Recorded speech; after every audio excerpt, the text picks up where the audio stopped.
Bueno, ahí puse Bueno, para grabar, ¿eh? Puse muy para bien. grabar, Bueno, así la que primera cuestión, muy buenas tardes, compañeros. sí, te queríamos hacer presentar primero, ¿no? Ah, bueno. Sí, sí.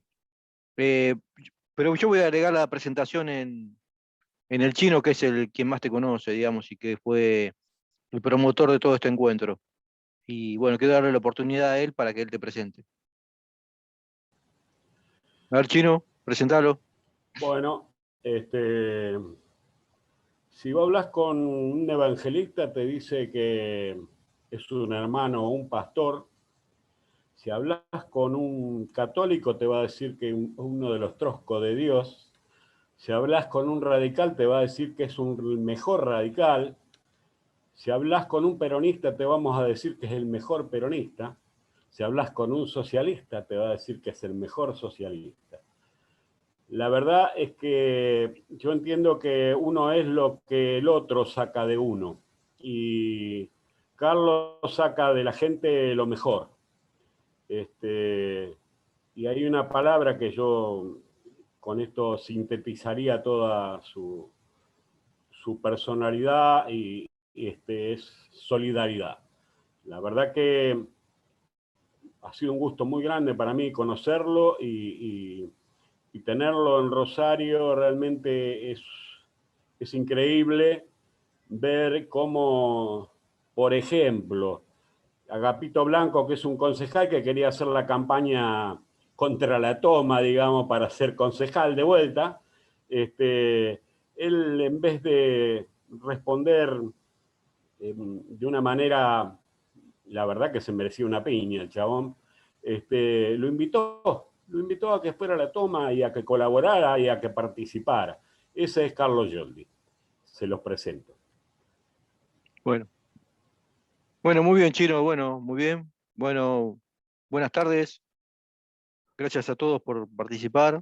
Así que, Carlos, cuando vos quieras, arrancá como mejor te Bueno, considere, como mejor no, considere. no, compañeros. Bueno, muchas gracias a todos por haberme invitado a hablar hablar y a conversar. Digo, para la metodología, en esto no me interesa las clases magistrales, sino tener una conversación fluida sobre un tema que es apasionante, tan apasionante que el otro día ganar una copa va a ser un despelote a nivel de la salud pública, por la concentración de gente, después de muchos años que en Argentina la selección no ganaba un campeonato, y en Santa Fe, días atrás, había ocurrido una circunstancia igual, por el campeonato de Colón de Santa Fe. Es decir, un tema que apasiona profundamente a todos los sectores populares y no populares. Entonces nos vamos a conversar un poco algo que tenga que ver con la historia del fútbol, los equipos y las organizaciones del movimiento obrero y las luchas del movimiento obrero. Incluso cuando estudié más a fondo para este tema, incorporé el concepto de luchas del movimiento obrero. Después vamos a ver por qué. Pero lo primero es que me interesa mucho, porque no tengo la telepatía, que todos ustedes opinen, más o menos, ¿qué idea tienen del origen del fútbol, de los clubes de fútbol? Que seguro todos saben como la palma de su mano la historia del equipo de su afición, es decir, de que son hinchas. Así que seguro todos deben saber hasta pelos y señales de ese club.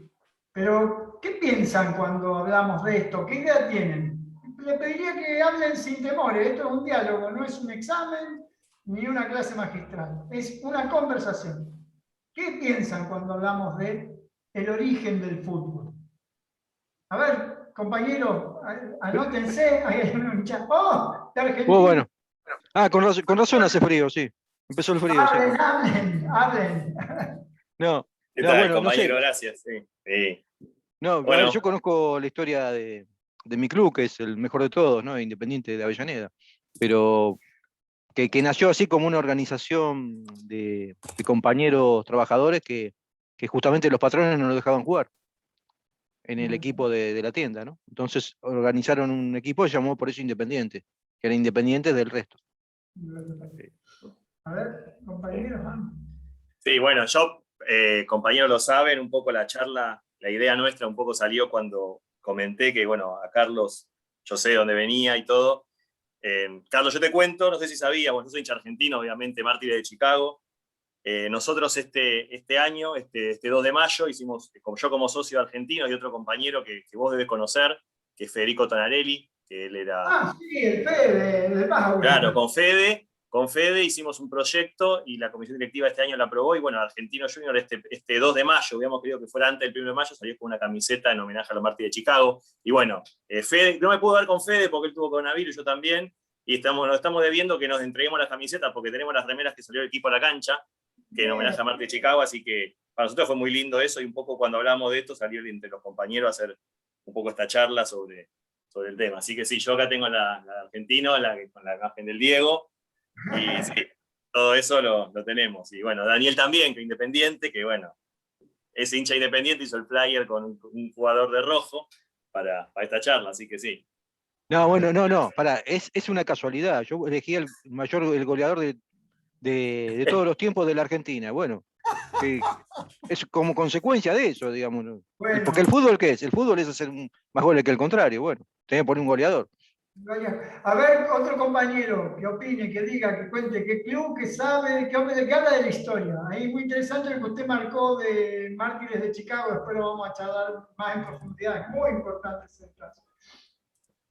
Yo soy Gustavo Machuca, no soy muy futbolero, la verdad, y se vive distinto también el fútbol en el interior porque no tiene esa componente, en el interior, yo soy correntino, no tiene la componente de barrio que tiene acá. Yo inclusive acá hice cargadas, me acuerdo una vez le cargué a mi jefe que era de River y yo soy de Boca, y casi me mata, porque había sido que acá se vive más fuerte que allá en el interior. La hinchada, el ser hincha y todo eso, o que lo que yo conocía por lo menos. Pero sí me interesa el fútbol como fenómeno. Por ejemplo, nosotros que estamos bastante metidos en política, me gustó esto de la Copa América porque rompió todas las grietas y estuvo por encima de todas las grietas. Me gusta por la felicidad que le da a la gente. Yo creo que le da mucha felicidad a la gente el fútbol y mucha también amarguras, pero bueno, pero es generalizada la felicidad. O sea, cuando Messi hace feliz a todo el mundo o cualquier otro.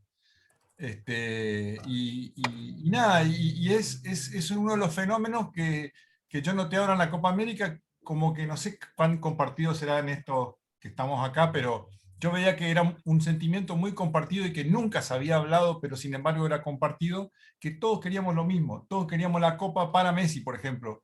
Y eso estaba por sobre todas las cosas.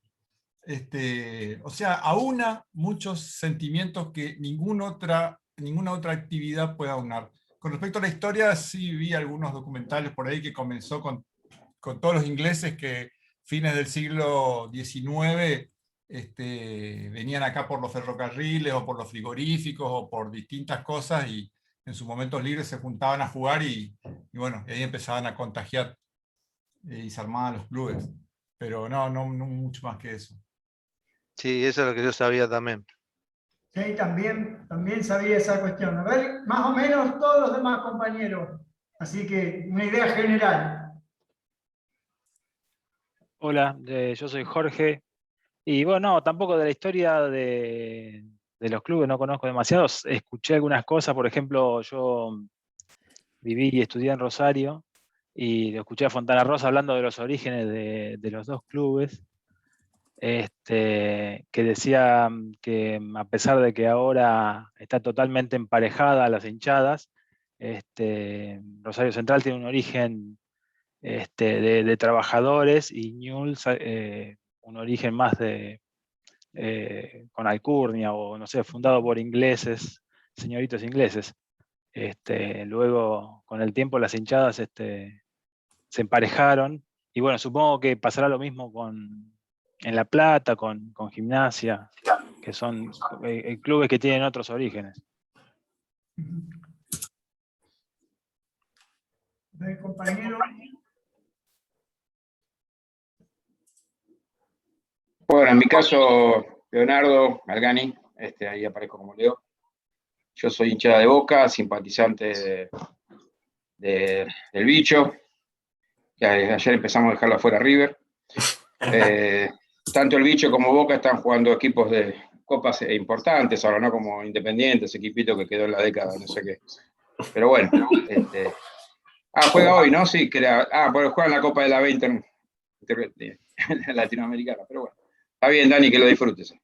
Hincha de Boca y soy de Argentina porque vivo acá en el barrio. Voy a la Gracias, cancha, Leo. soy socio ahí como Patricio. Y a ver, un par de veces nos hemos encontrado. Y bueno, no, la historia la contó de Argentino, la contó ahí Pato, y con respecto a Boca, bueno, sí, conozco que ya empezamos perdiendo con River en el primer partido, ¿no? Cuando no tuvimos que mudar de barrio, más o menos. Así que, bueno, listo. Después vino, los colores tienen que ver con un barco sueco que pasó por ahí por la Boca. Y bueno, y ahí nació la pasión boquense, más o menos. Y bueno, y tuvimos nuestra época de gloria con Bianchi a la cabeza, en la década, el primer diseño de la década de este siglo, ¿no? Así que bueno, ahora estamos pariendo a los primos. ¿Qué va a ser? Cosa que pasa. Saludos a todos. Ahora se invirtieron las cosas como con Newell y Central. Claro. Desde bueno, que llegó Macri a Boca, la cosa cambió. Y bueno. Pero ahora si no lo saca Argentino, lo saca Boca, no importa. De la Copa de Libertadores. Esperemos. Esperemos que lo saque Argentino, que tiene ventaja ahora. A ver otro compañero que opine del... Hay una compañera ahí. No, ya habló, el compañero usó el... ¿Algún otro más quiere opinar algo más, decir algo más con relación a esto? Si no, bueno, si no, directamente vamos a empezar un poco a abordar esta cuestión. Sería es muy interesante escuchar a la compañera, porque hay una sola mujer. ¿No era Eugenia? Pero como no está la cámara, no sé, pero... Eugenia es una compañera de Gesnex. Sí. Aquí está. Ahí estoy. Hola, buenas tardes a todos. Bueno, a todos, primero que nada, decirle que sé muy poco de fútbol, soy bastante, perdón por estar en este grupo y decir que soy bastante veleta. Nada, voy a escuchar un poco de la historia, lo que tienen para contar y aprender. A ver si ahora vivo en Santa Rita, así que siempre siguiendo un poco a los clubes de barrio, que es lo que me llama la atención. Cuando estuve viviendo en Caballito me encantaba... Bienvenida al bicho, entonces. Sí, vamos con el bicho ahora. Pero me queda un poquito más lejos la cancha, no veo como toda la dinámica y menos en estos contextos. Pero bueno, me quedo con eso de Ferro, que vivía tan cerquita y veía cómo la pasión movía al barrio, así que supongo que también será así por acá. Ferrocarril Oeste. ¿Cómo? ¿Habla de Ferrocarril Oeste? Ferrocarril Oeste, sí. Bien. Tiene un origen interesante. ¿Algún otro compañero?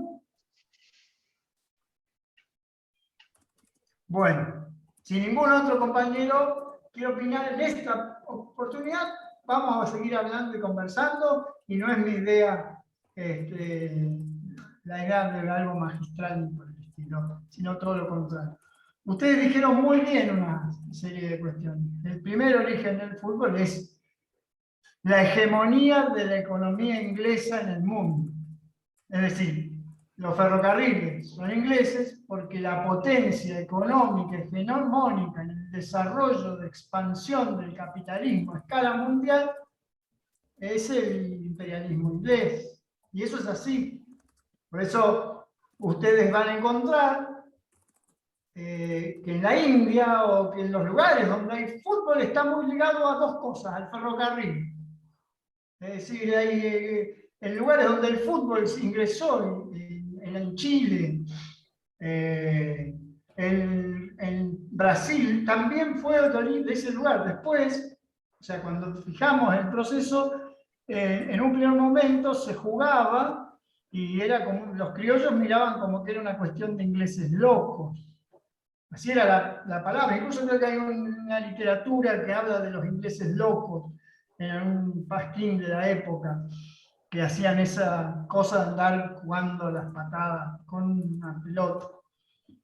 Y poco a poco, el desarrollo del ferrocarril, que fue la expresión de Argentina inserta, no como granero del mundo, que eso es un gran mito de la historia, porque en realidad Argentina nunca fue granero del mundo, fue granero de Gran Bretaña, que fue el país que decidió liquidar su campo, transformar a todos sus campesinos en obreros y traer los productos de granja de las semicolonias que tenía en el mundo, Australia, Argentina, etc. Es decir, la famosa historia de que nos dicen que Argentina es el granero del mundo no es así, era como granero de Gran Bretaña. Y eso es una gran definición muy importante a tener en cuenta, porque eso es lo que explica que Gran Bretaña, al ser la potencia hegemónica mundial,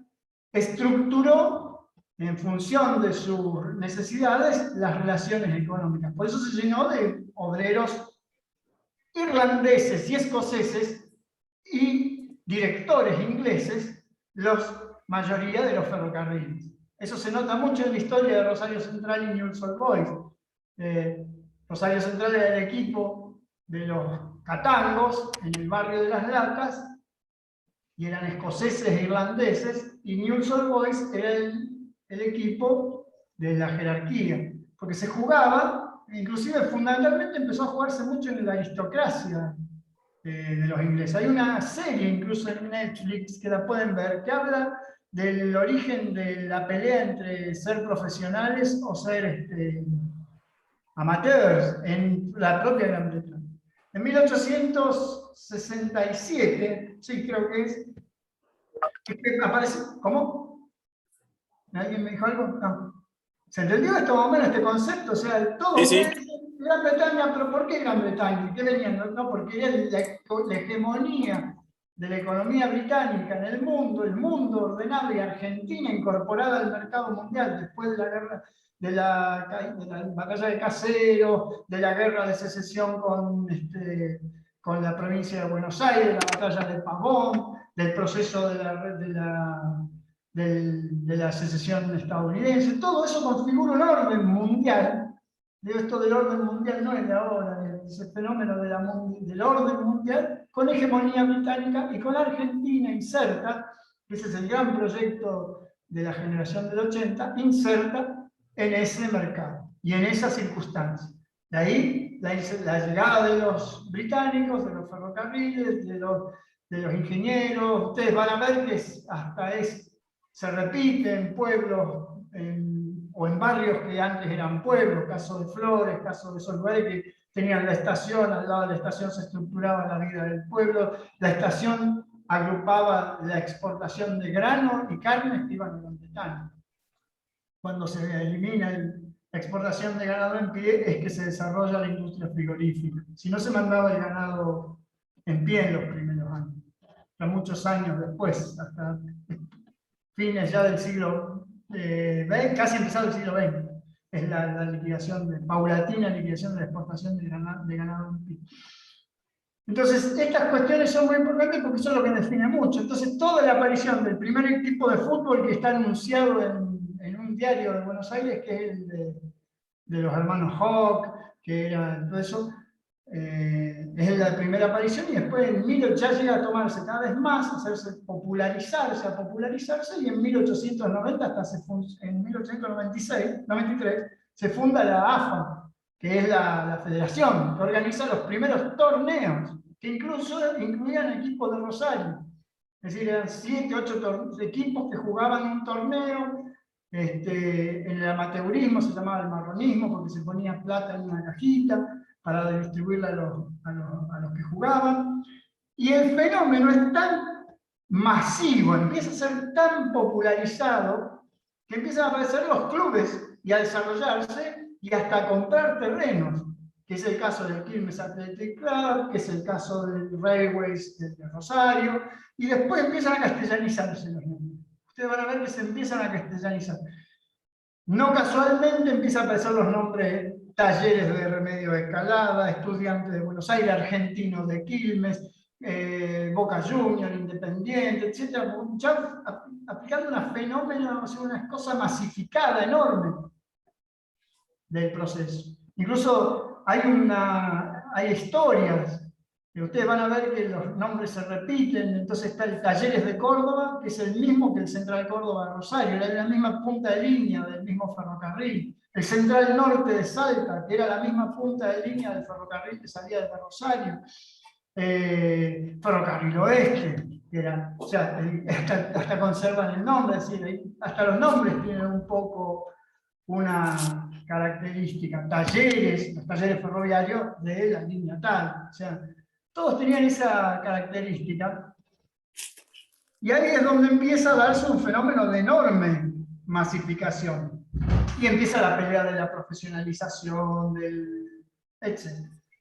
No voy a entrar en esto porque eso es, digamos, ya es más público, viene la profesionalización, el desarrollo de los clubes alrededor de los equipos, de los torneos, digamos, al desarrollarse la profesionalización se desarrollan los sindicatos de jugadores de fútbol, la huelga de jugadores de fútbol, un proceso enorme. Las ventas de los jugadores de fútbol, que empezó a hacer, está ahí una obra, si la recuerdan, el Centro Forward que murió al amanecer, alguno de ustedes la sintió nombrar, una obra de teatro muy vieja de la Argentina. No. Es la del millonario que compra el mejor jugador de fútbol de la Argentina y lo pone en una vitrina en el comedor de su casa. Una ironía enorme sobre ese proceso. O sea, el tipo lo compra para tenerlo de colección, no lo compra para un equipo, lo compra para tenerlo en exhibición. Entonces el tipo está ahí y descubre que cuando está en el living tenía que hacer piruetas en el horario del almuerzo o la cena, así jueguitos como se llaman. Está la mejor bailarina también ahí, hay toda una serie de personajes. Una obra muy interesante, el Centro Forward que murió al amanecer.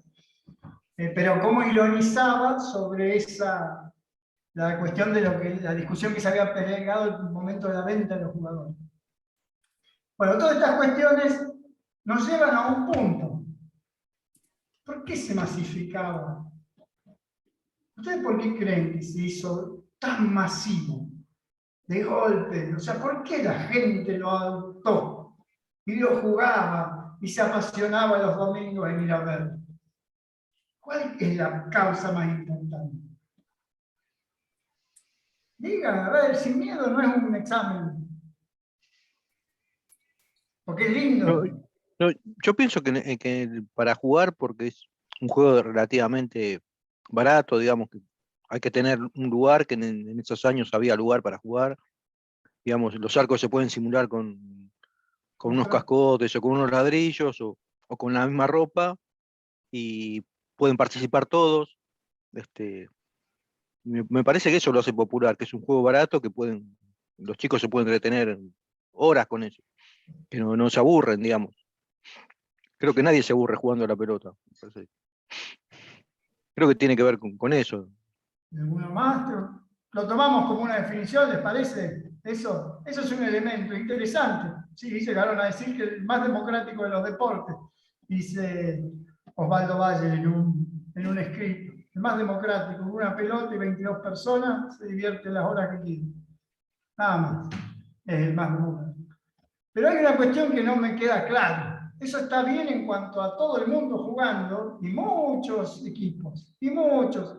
Pero la pasión de ir los domingos y hacer estadios para que tanta gente vaya y lo vea. ¿Qué refleja eso? Así que no me van a creer cuando vean qué es lo que refleja. Lo más importante, y algo que parezca mentira. ¿Saben qué? Que los trabajadores empezaban a tener el domingo libre. El domingo era día de trabajo normal. Toda la organización del capitalismo en ningún lugar del planeta Tierra tenía pensado el domingo como feriado. Eso era del mandato bíblico del campo, pero en las fábricas no existía, ni en ninguna actividad laboral existía el domingo libre. ¿Qué era lo que había empezado a pasar? Por eso dije que lo primero que me llevó a pensar esta investigación que hice estos días, que lo primero que hay que referirse al tema del fenómeno de la masificación del fútbol, es que fue la conquista del tiempo libre de la clase obrera y los trabajadores lo que permitió el desarrollo de esa masividad, tanto para jugarlo, que además es barato, fácil, como para disfrutarlo, como espectáculo, que se transforma en el espectáculo de masas que es hoy a nivel mundial. Pero esa es la primera cuestión que hay que tener en cuenta y que nos parece que tenemos que detener. El fútbol se transforma en una cuestión tan abarcativa porque tenía que ver con el tema del tiempo libre. ¿Y saben cómo esto es interesante? Osvaldo Bayer lo plantea en una investigación que hace del fútbol. Y tiene una coherencia enorme. Piénsenlo, después piénsenlo. Porque al lado del fútbol se armaba el club social. ¿Y el club social qué quería decir? El sábado, el club de baile, el domingo, el fútbol. Si el sábado podías ir a bailar, era porque el domingo no tenías que trabajar. Y podías disfrutarlo. La conquista del domingo a los trabajadores nos permitió ese desarrollo cultural enorme. Porque si ustedes hablan del proceso del club social y de la milonga, porque ese era el nombre, milonga y fútbol, club social y deportivo quiere decir club de milonga y fútbol, es una consecuencia de una conquista de los trabajadores y que además tiene una repercusión cultural enorme, porque las orquestas típicas, acá hay un tema que parece que hasta podríamos estudiarlo, investigarlo, ¿de dónde surge la masividad de la orquesta típica? De tango. De los clubes. De los bailes, de los clubes de los bailes. Un fenómeno masivo que se empezaba a dar que era la milonga. Es más, todos los tangos hablan del traje especial, la industria se desarrolló en torno a ese proceso de sociabilización enorme, descomunal, que viene aparejado de una conquista de las luchas de los trabajadores. Pero, no, disculpa, Carlos, pero creo que el auge de las orquestas típicas son del año 40, por ahí, o 30, por ahí. Porque el club social se transforma en una cosa masiva y extendida, es un proceso muy largo, pero el desarrollo de ese fenómeno de la milonga del fútbol, tanto es... porque es cierto, porque iban a los clubes, sí. El club social. Recuerdo mi papá contaba que como él seguía a Pugliese y a Di Sarli, también lo seguían averiguaban dónde estaba y iban, viajaban lo que tenía que ser para ir a verlo. Pero por eso digo, la orquesta por supuesto fue posterior porque además tenía que ver con el desarrollo de otro fenómeno también, que también se disputaba el tiempo libre, que era el cine. Es decir, son todas formas de sociabilización que empiezan a desarrollarse a partir de que vos tenías el tiempo libre, y el tiempo libre se conquistaba por la lucha sindical. Y ese es el gran fenómeno de esta historia. Que no existía tiempo libre motu propio. No es que los empresarios dijeron, vamos a dar tiempo libre. Y el tiempo libre, y que empezaba a ser asumido, trajo una lucha política enorme entre organizaciones e instituciones para conquistar el tiempo libre. Porque la Iglesia no lograba que el tiempo libre se use ni la misa, ni los anarquistas y los socialistas lograban que el tiempo libre se use para ir a una asamblea. Entonces es un proceso, miren, hay un hermoso escrito que cita Bayer, de un diario anarquista. Bueno, hay citas de la Iglesia contra el baile, contra la milonga. La Iglesia la declaraba pecado, hubo hasta un grupo de artistas que fueron a bailar el tango delante del Papa para que no lo consideren algo pecaminoso, para tramitar el perdón de la Iglesia al baile del tango. Y los anarquistas decían que la Misa y pelota. peligrosa idiotización a través del pateo reiterado de un objeto redondo con el fútbol trae unos efectos que son parecidos al de la religión, es decir, misa y pelota, la peor droga para los pueblos. O sea, en un primer momento la discusión era esta, o sea, hubo todo un momento en que muchas organizaciones de trabajadores que habían luchado por el tiempo libre, veían que el tiempo libre se usaba en otras cosas, entonces lo vieron pernicioso, y hasta que un momento muchos propios integrantes de esas organizaciones decidieron fundar ellos clubes. O sea, en vez de putearlos, fundarlos. Y la iglesia también hizo lo mismo. Por eso hay clubes que están ligados, a partir de ahí van a ver que van a encontrar clubes ligados a la iglesia, como San Lorenzo de Almagro. Estaba ligado a curas que los dejaban jugar al fútbol, no que los corrían por jugar al fútbol. Por eso se llamaba San Lorenzo. El cura Patronato. el Patronato también. un patronato que eran de un colegio de un internado, algo así, de Paraná. Lorenzo era un padre de una iglesia en Buenos Aires, creo que la iglesia de los salesianos, que en vez de correr a los chicos y sacarlos de jugar a la pelota, les daba una pelota para que jueguen. Entonces, en homenaje a él, le pusieron San Lorenzo, a ese padre Lorenzo. O el club se llamaba Los Esforzosos de Almagro. Ese era el nombre que tenía. Esa sí me acuerdo bien la historia, es un nombre muy cómico. Y Argentinos Juniors es un equipo surgido de una célula de organizaciones anarquistas que habían planteado el tema de Mártires de Chicago como nombre para el club. Independientes se juntaban en un local socialista para construir el equipo independiente. El club, el Porvenir, era un equipo que se había formado por un grupo de militantes anarquistas, el Porvenir de la Humanidad, tenía un nombre más largo, es decir, creo que el Porvenir de la Humanidad, qué sé yo. O sea, hubo una disputa incluso por eso, o sea, que empiece no es un proceso, digamos, que se desarrolla sin tener por medio unas luchas muy importantes. Incluso Roca, que era un dirigente político muy astuto, que fue uno de los principales ideólogos de la inserción de Argentina en el mundo, a través de la integración. Eduardo Galeano dice que es el autor del primer gran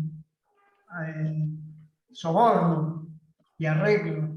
Jugaban un equipo argentino, representante del fútbol en 1900 y algo, y la segunda presidenta de Roca. Y un equipo brasileño, y iba ganando Argentina, y se acercó y le dijo, miren, tenemos que firmar un tratado de límites con Brasil, hace 50 años, tantos años del grito de Ipiranga, conviene que gane Brasil, no pueden perder. Entonces perdió Argentina y ganó Brasil. Se calcula que Roca fue el primer tipo que arregla un resultado por razones políticas, lo cual nos lleva también a plantear el problema de que también los gobernantes y las instituciones decidieron intervenir, o sea, todos empiezan a intervenir. Porque hoy uno de los compañeros dijo la pasión con el tema del triunfo de la Copa. Y esto es interesante también, después lo vamos a tocar. Esto después de ese punto ahora me acordaron otra vez, porque volviendo al tema de las organizaciones, si ustedes se fijan, en España, el Rayo Vallecano es el equipo de las comisiones obreras. El equipo fundado por la Central Sindical. Si van a Italia, el Livorno es el equipo fundado por los comunistas. Al día de hoy creo que cantan la Internacional Comunista como marcha del equipo.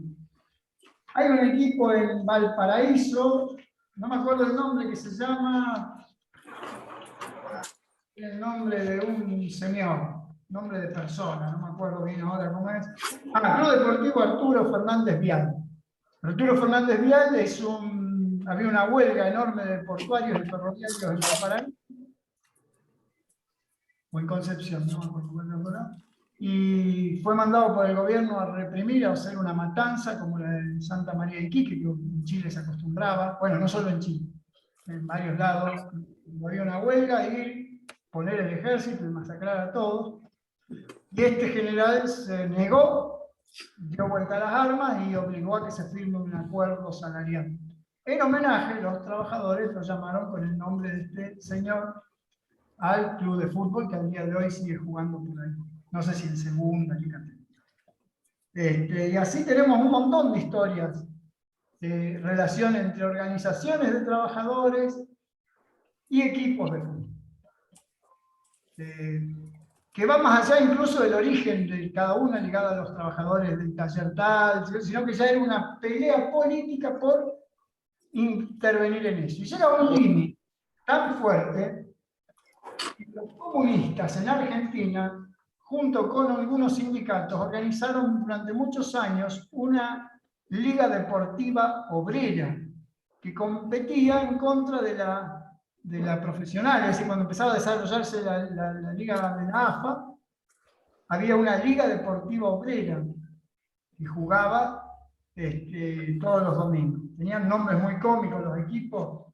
Ahí Sol de Mayo, Deportivo Lenín, o sea, era Emilio Solá. El Porvenir era de esos y sobrevivió. Yo creo que de esta deportiva quedó el Porvenir.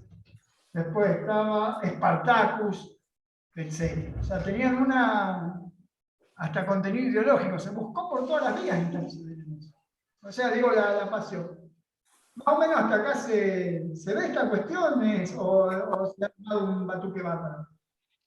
Sí, sí, se entiende. No, está muy bien, ¿eh? A ver la compañera que no conocía nada de fútbol, capaz que la conoce menos. No. El Porvenir es de Lanús, me dice mi compañera Sí, Cari. de Harley Lanús, sí. Pero sí, puede ser, sí, creo que es de Gran Buenos Aires. Pero De era Harley. Del sur de. sur de Gran Buenos Aires. Sí, ahí en el partido de Avellaneda. Ese. No, está en el medio, entre Lanús y Avellaneda, Harley. Está en las dos en realidad.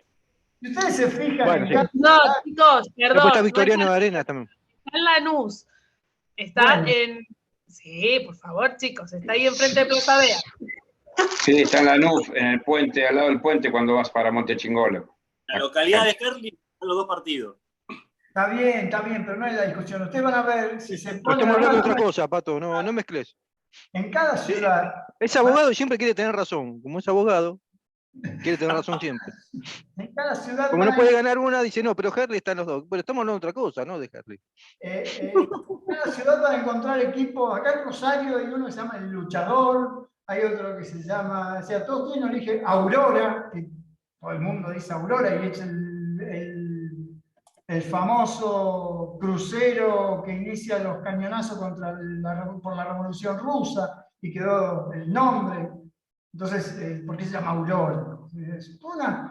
Todo ese origen tiene que ver con esta cuestión, pero fundamentalmente es el proceso de luchas de los trabajadores que empezaban a conquistar derechos. El primero más importante, el del descanso dominical, porque fue no solo los sindicatos, sino que también además fue peleado junto con un sector de la iglesia y también con algunos cuantos empresarios que veían que la competencia se les hacía muy difícil sin frenar un día. No todos no podían tener funcionando las empresas los 7 días. Entonces, hubo esa combinación de 3 factores, de competencia desleal, de descanso espiritual y de derecho laboral, que fueron perfigurando esa reivindicación y esa lucha. Y así se conquistó. Y así luego se utilizó y se pudo adoptar esa masificación de este deporte tan democrático, tan barato y divertido. Porque la gente lo adoptó muchísimo. Ese proceso que estuvimos señalando también generó otra cuestión, que fue el problema de la utilización política. También está la posibilidad de utilizar políticamente esa pasión. O sea toda cuestión, como ven, toda cuestión va desenvolviéndose. O sea, nada es así, sino que es así y se desarrolla así y se puede desarrollar y pelear así. Entonces la utilización política es una disputa tan fenomenal que está presente también a partir de que esta pasión se empieza a dar. Así como hay una disputa por transformarlo en un negocio cada vez más rentable, hay una disputa por transformarlo y utilizarlo políticamente. Pero esto no solo se da en el fútbol, se empieza a dar en varios deportes. Es muy, muy importante la utilización de los campeonatos internacionales, las Olimpiadas y un evento que conmociona, que son los mundiales. Mussolini le utilizó los 2 mundiales que le tocó políticamente muy bien y los ganó. A Hitler no le fue tan bien cuando utilizó las Olimpiadas, porque tuvo la inmensa desgracia para él, menos mal para la humanidad, de que cuando corrieron la carrera más importante, los corredores arios, rubios y de ojos celestes, los hicieron papilla a un negrito del barrio más pobre de Nueva York que corría medio en pata. Entonces le sacó como una cuadra de distancia a todos los corredores alemanes, entonces Hitler se retiró de los Juegos, porque la medalla de oro la obtenía un negro, que era la raza recontra inferior, o sea, todo el evento se le cayó por la ventana. Por eso es interesante, digo, la utilización política del fútbol está muy ligada a esta cuestión. Al desarrollarse como un fenómeno de masas, también empieza a darse el proceso de tratar de utilizarlo como para lograr tener el favor de esas masas. Y ahí es donde empieza a tejerse toda otra serie de cuestiones. Hay discusiones enormes, intervenciones, hay arreglos, entra a tallar un montón de cuestiones. El Mundial 78 es uno, en Argentina, lo que Bolsonaro preparaba en Brasil, si ganaba, por ejemplo. Esto fue también, claro, por eso creo que también todos nos pusimos contentos, porque lo que menos se merecía Bolsonaro era encima andar ahí haciendo ostentación de alzar la copa. Entonces, esos son elementos que también entraron a pesar muchísimo en la cuestión del desarrollo del fútbol. La utilización política, tanto que hemos llegado a, por ejemplo, piénsenlo, si Maradona hubiese sido candidato a...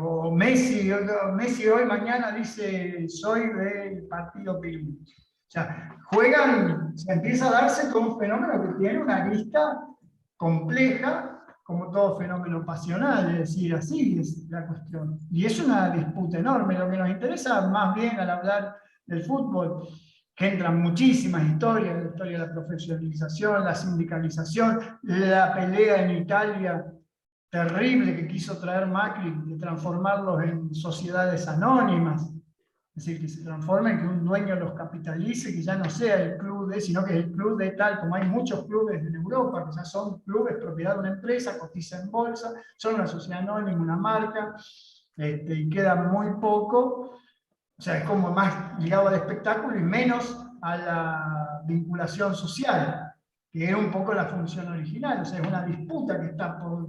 Habrá que ver a dónde va ese fenómeno. Igualmente, no es objeto de esta charla, es más bien volver hacia atrás en que nada de esto hubiese sido posible si los trabajadores no hubiesen tenido tiempo libre para jugar y tiempo libre para apreciar y disfrutar de este deporte. Y esa es una conquista del conjunto de la clase trabajadora, una conquista de su organización. Nunca en los planes de ningún economista, de ningún empresario, de los fundadores del capitalismo, estaba que los domingos los trabajadores tengan franco. En ninguno. No estaba ni las 8 horas. No estaba nada de eso. Es más, hasta hoy estaba leyendo un libro de economía política de Adam Smith y de David Ricardo, que textualmente dicen que el objetivo de la producción es exprimir al máximo el potencial productivo del trabajador. Escrito en 1700 y pico. Así que en ningún lugar decía eso del descanso, en ningún lugar decía lo de la sociabilización.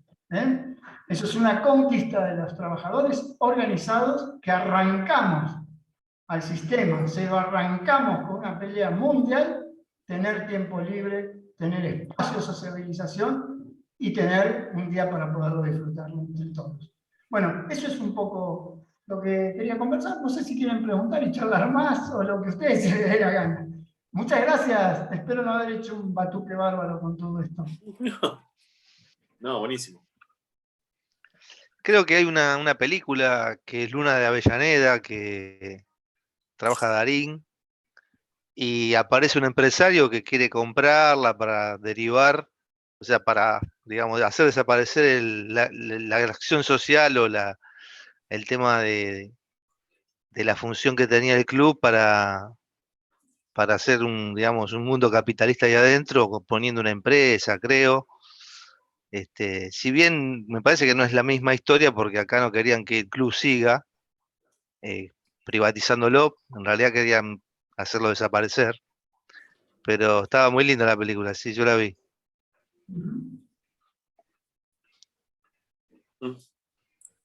¿Qué opinan todos, compañeros?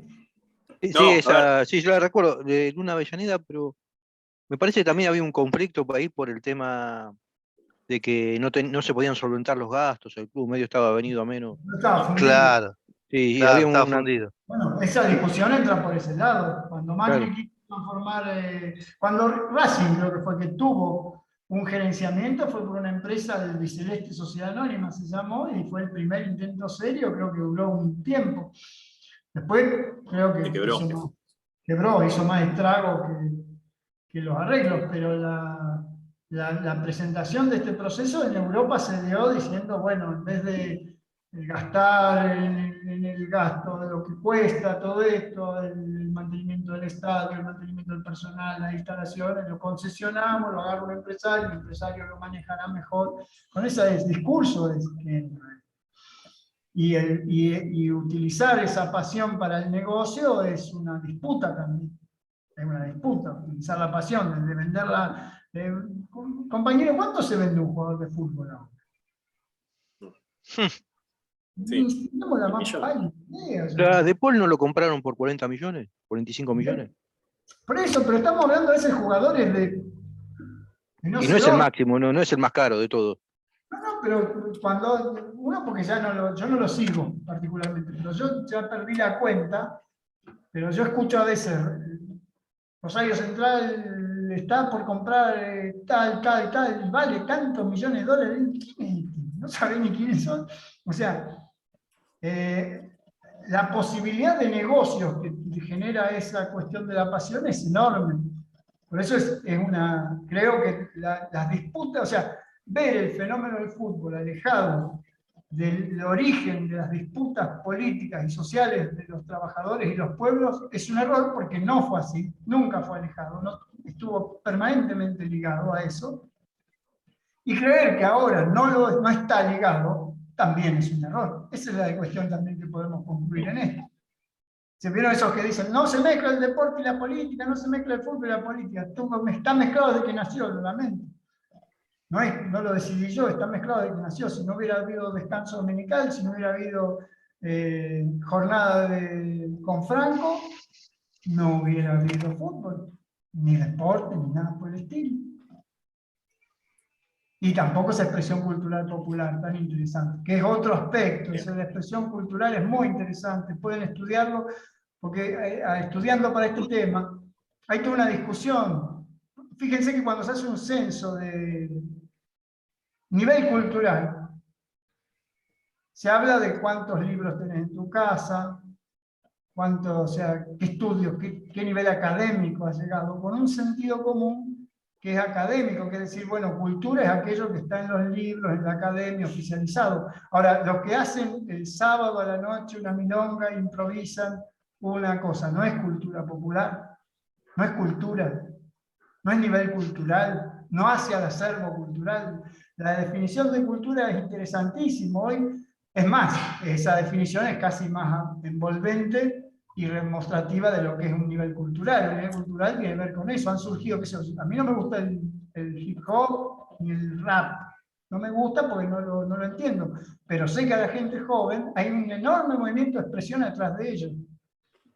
No sé si durará, no durará, si valdrá la pena o no, a dónde irá a parar. pero no se diferencia de los grupos que se juntaban a tocar rock and roll hace un montón de años, o muchos años antes, una orquesta que se ponía a hacer música para que los demás bailen en el barrio. A ver, un par de cosas, Carlos. Bueno, sí, yo hincha argentino, así que obviamente la historia de Mártires de Chicago, un sindicato, o sea, un poco lo estuvimos viendo, ¿no? Que dijiste vos, mi club, o el club del cual yo soy hincha, por una cuestión azarosa, porque cuando era muy chiquito, mis viejos se mudaron a la Paternal, y crecí ahí, y abandoné a River, que era el club de mi familia, y me hice hincha de Argentinos, y ya está, y soy socio, fanático argentino, porque crecí incluso en un barrio donde todavía la cancha estaba abandonada, porque Argentino, esa década del 80, 90, nos jugábamos de local ahí, digamos, a Ferro, qué sé yo. Pero, a ver, esto de los orígenes, que es así, ¿no? Además de somos un sindicato y obviamente tenemos un proyecto político indudablemente atrás nuestro, es como esto, ¿no? Que las cosas que organizaron los trabajadores, o trabajadores organizados como los famosos clubes de talleres, o sea, Talleres, Central Córdoba, todos los que son ramales ferroviarios, que tenemos un montón de equipos en Argentina, que o son talleres de los trabajadores ferroviarios, o directamente el nombre del equipo es el tren, ¿no? Central Córdoba de Rosario, Central Córdoba de Santiago del Estero, Rosario Central, que justamente son los más viejos también, y el apodo que le queda, soy ferroviario, dicen los hinchas de Central Córdoba, y quizás hace 20 años o 50 años no pasa un tren por ahí, ¿no? Pero ellos siguen diciendo que soy ferroviario, es una marca también de pertenencia. Y después, bueno, un poco la pregunta un poco a vos, que sabe el tema, es si más allá de que la idea es estos grupos, a ver, argentinos, Chacarita, como tipos independientes, que fueron formados por trabajadores, si había además una decisión de partido orgánicamente, o fue más que nada simpatizante, es como que acá somos 20 peronistas y hay un club que se llama Viva Cristina, pero no es que lo dijo Cristina, sino es si fue de abajo o si fue fue adrede, o algún caso hubo adrede, como decisión de partido, y eso continuó o se cayó solo porque no pudo enraizarse en la cultura del barrio donde estaba inmerso ese proyecto. ¿Hubo casos, o estos casos que hablo yo son así? Mire, es interesantísima esa discusión, porque en realidad no fue una decisión, ninguna decisión partidaria decidió que se hagan los clubes de fútbol o se organizaron. Sí es verdad que empezaron a dejarlo avanzar. Lo único escrito que tienen los anarquistas era que estaban enojados porque iban a patear este objeto redondo. Es decir, tampoco la Iglesia tuvo una iniciativa y dijo, una encíclica que dijo fútbol, un futbolarum. Nada, no dijeron nadie, no salió ningún papa y ahora agarrar la... No, es un proceso de interrelación. Las organizaciones, como representantes de la mayoría de la gente, no pueden oponerse a lo que la gente está haciendo. El único partido que lo tomó como política y sacó una resolución y dijo, vamos a hacer, fue los comunistas. Los comunistas sí lo hicieron, y quedó nada de lo que hicieron, quedaron muy pocos clubes, creo que sobreviven muy pocos de eso. El Porvenir creo que es el único que encontré que sobrevivió, y no sé si hay algún otro. En otros países no, sí sobrevivieron, no más clubes y todas esas cosas. Creo que en Chile hay más y en Uruguay también. Pero creo que fundamentalmente, y después hay toda una discusión, ustedes no se imaginan la discusión histórica que hay sobre si Perón colonizó los clubes, o los captó, o los qué.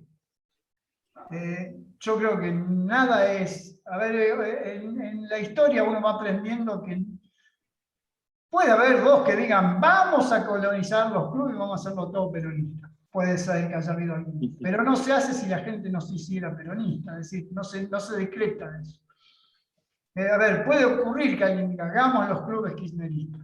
Ahora, si la gente es toda kirchnerista, los clubes, toda la gente le hinchaba a ser kirchnerista. O sea, es así, o sea, no es un...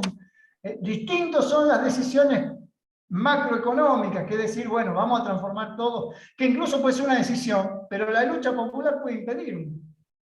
Como fue el caso de Racing, que impidieron la privatización del club. Es decir, fue una disputa, no es que dijo, fue todo un proceso. Si ustedes lo recuerdan, ¿se acuerdan que había un pelado que le tiraba un redoblante por la cabeza? Dalín, que fue el que impulsó la privatización, y Kirchner fue uno de los que destruyó la privatización creo recordar, que además era hincha de Racing Kirchner, ¿no?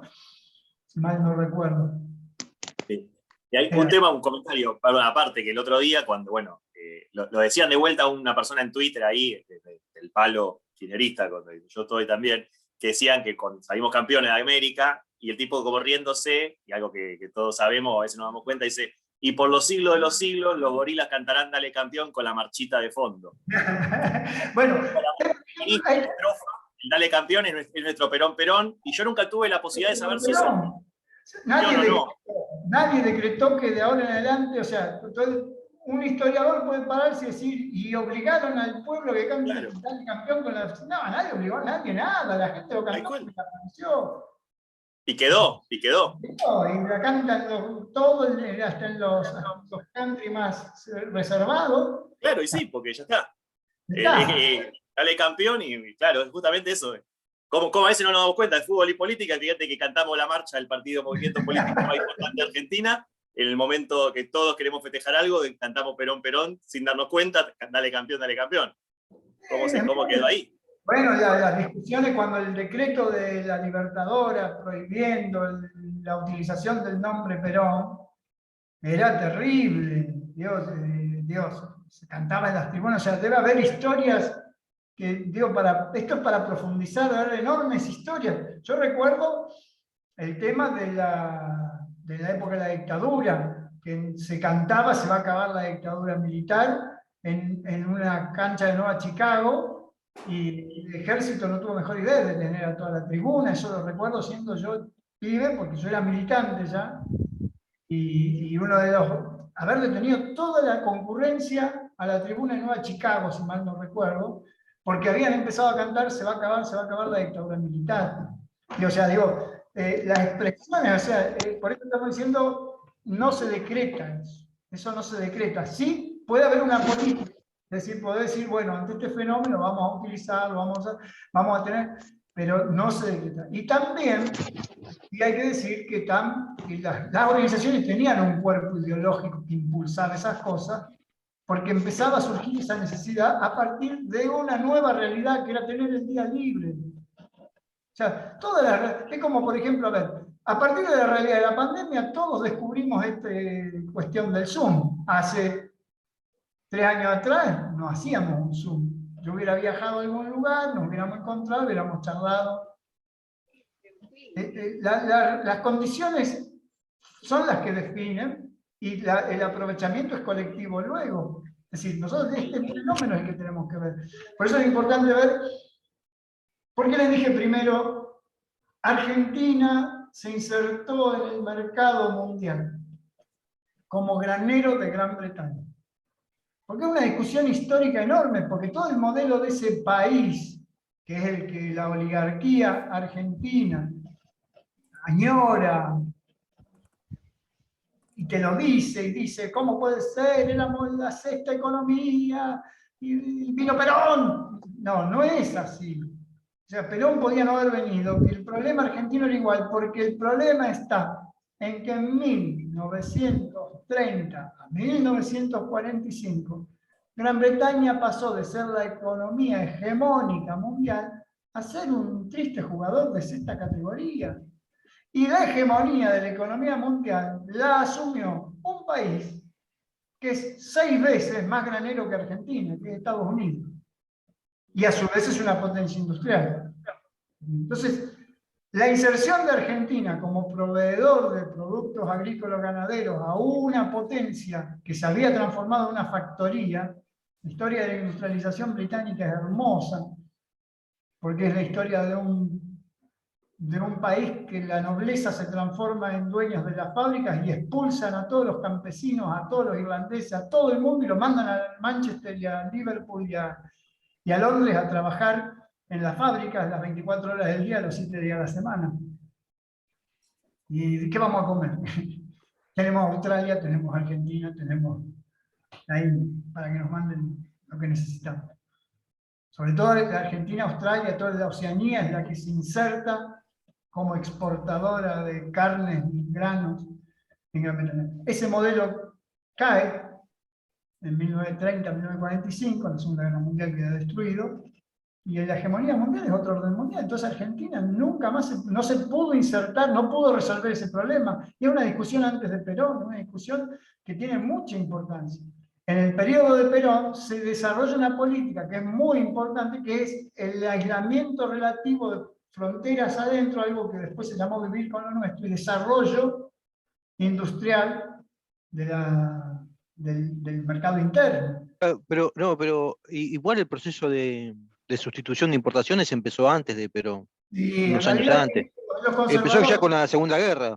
Empieza en realidad, para ser más exacto, empieza con la caída del 30. Runciman. Es más, es Federico Pinedo, el abuelo del Pinedo el primero que plantea, tenemos que desarrollar industria porque Gran Bretaña no nos puede proveer más nada.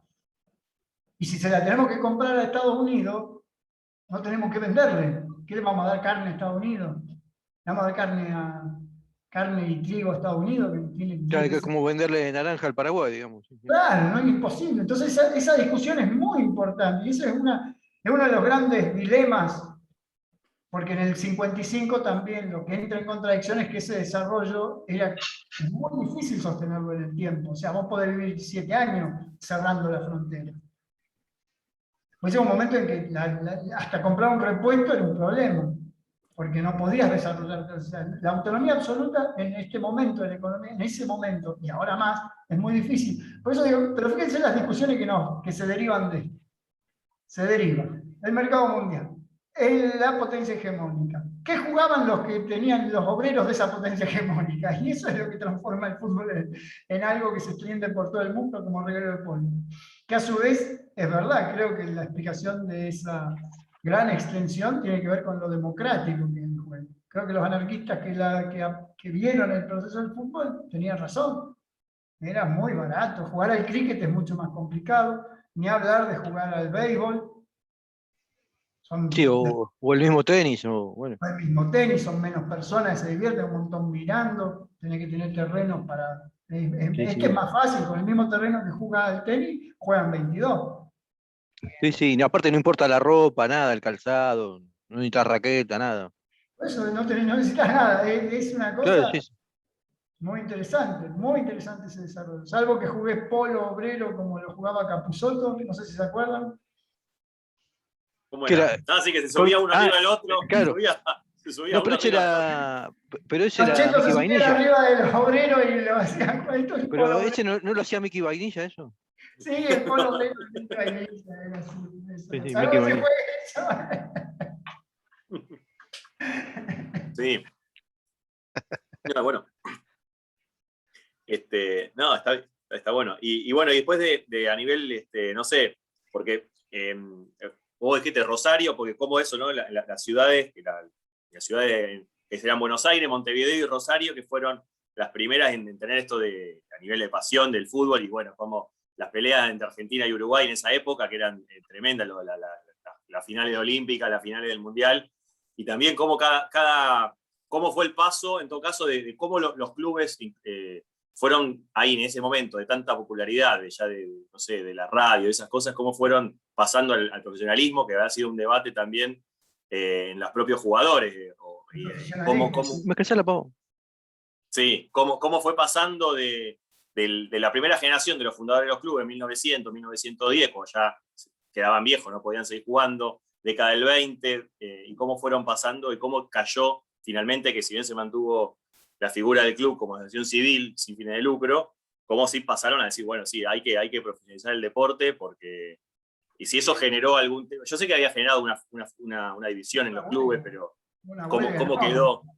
¿Cómo? Una huelga que da origen a la asociación, ¿cómo se llama el gremio de los futbolistas argentinos agremiados? Agremiados, sí. Ah, ¿fue por eso? Sí, es una huelga, es terrible, año 30, 31, no me acuerdo bien qué época es, que hay todo un proceso, porque hay todo, estamos hablando que la discusión del amateurismo y el profesionalismo es casi de los orígenes. Digo, en Inglaterra se había planteado en el tema de, como eran equipos de fábrica contra fábrica, los que jugaban en general eran los niños de los dueños, es decir, los ricos, porque eran los únicos que podían entrenar. Entonces hubo fábricas que empezaron a poner los obreros que jugaban bien como tarea, en vez de ponerlos en la producción, los ponían a que vayan a entrenar. Entonces ese es el origen de la discusión. Mario Mora. ¿Eh? No, que acá tengo un compañero que jugaba en la selección de Entel, siempre lo dice. Ah, y en realidad no jugaban. En realidad no A laburaba. ver, que lo cuente, que lo cuente. Cuente, ¿cómo En realidad era? no laburó nunca, pero nada. Entonces decidieron hacerle jugar fútbol. No, bueno, yo estuve toda la década del 80 jugando. Viajábamos a muchas provincias. Yo me di el lujo de jugar en el estadio, el viejo estadio Chateau Carrera, Ah, sí, sí. que hoy se llama Mario Alberto Kempe.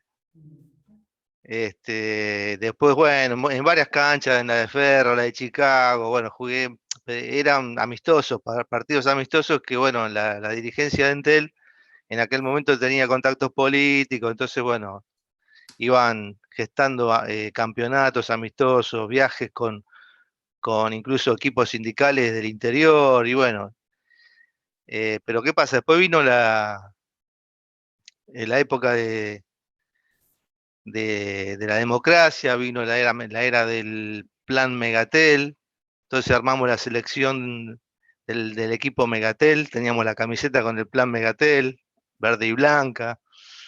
Y en la época inicial, cuando estaban los milicos,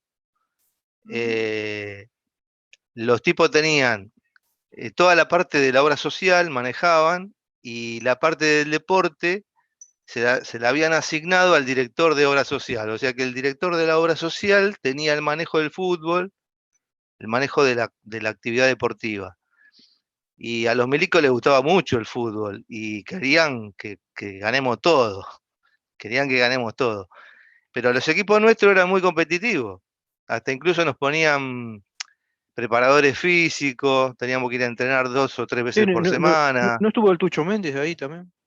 Claro, el Tucho Méndez fue uno de mis directores técnicos. Bueno, el tipo me quería mucho a mí, bueno, me llegó a poner la Gacela de sobrenombre, porque, bueno, yo jugaba de wing derecho y, bueno, él decía siempre que yo volaba, que caminaba, que corría por el aire. Bueno, era una Bueno, locura de él. a mí me contó Avogadro que no le excavabas un poco ahí a las raspadas, digamos, que no era. Lo tuyo no era ir a trabar ahí, no. Me lo contó Avogadro, no sé si Era será de cierto. caída fácil. No, lo que pasa es que yo generalmente jugaba abierto, ¿viste? Y la virtud era la velocidad, no era el juego fuerte. O sea, yo prácticamente goles de cabeza no hice nunca, ¿viste? Muy poco, no era muy alto tampoco. La virtud mía era otra cosa, ¿viste los winners antiguos que jugaban tirando centro, desbordando y tirando centro? Che, pero Mario, el tema, en el nivel dentro de la empresa, el laburo, ¿qué hacían? ¿Lo sacaban antes? ¿Le daban menos horas de laburo para ir a entrenar? ¿Cómo se manejaba en Entel? No, teníamos un cierto beneficio, permiso, digamos, para salir un par de horas antes de la jornada laboral, y vos sabés cómo estaban los jefes, los gerentes estaban con la sangre en el ojo, porque, viste, nos veían a nosotros como que éramos los nenes mimados de los milicos, y nos íbamos al complejo de Seiza, viste, nos íbamos a Liniers, nos tomábamos el micro que nos pasaba a buscar, y nos íbamos al complejo de Seiza a entrenar, pero bueno, yo por ahí volvía más tarde a mi casa, o sea, esas horas no me las pagaba nadie, pero bueno, me gustaba el fútbol. Y bueno, yo viví todo el proceso de cómo armaron todo el complejo ese, casi a nuevo, con la cancha, el pasto que le habían sembrado. Era un billar, esa cancha las dimensiones prácticamente hoy está, pero está arruinada, porque no la cuidan, ¿viste? Pero en aquella época venían los mejores equipos a jugar con nosotros y quedaban maravillados por el césped que había, o sea, era impresionante. Y aparte las dimensiones, no sé, prácticamente, me animo a decir que era como la cancha de River de larga. Y los vestuarios, los asados, la comida, las fiestas, las peñas, todo, los premios, los botines, las camisetas, todo lo que nos daban. Era una cosa de loco. Y además siempre salíamos campeones o segundo. Fíjese usted el tema, si no es la utilización en ese solo ejemplo se toca el tema de la profesionalización y el tema de la utilización política. Claro. Yo no te quiero desilusionar, pero el Curro era de Lavalle. Bueno, no.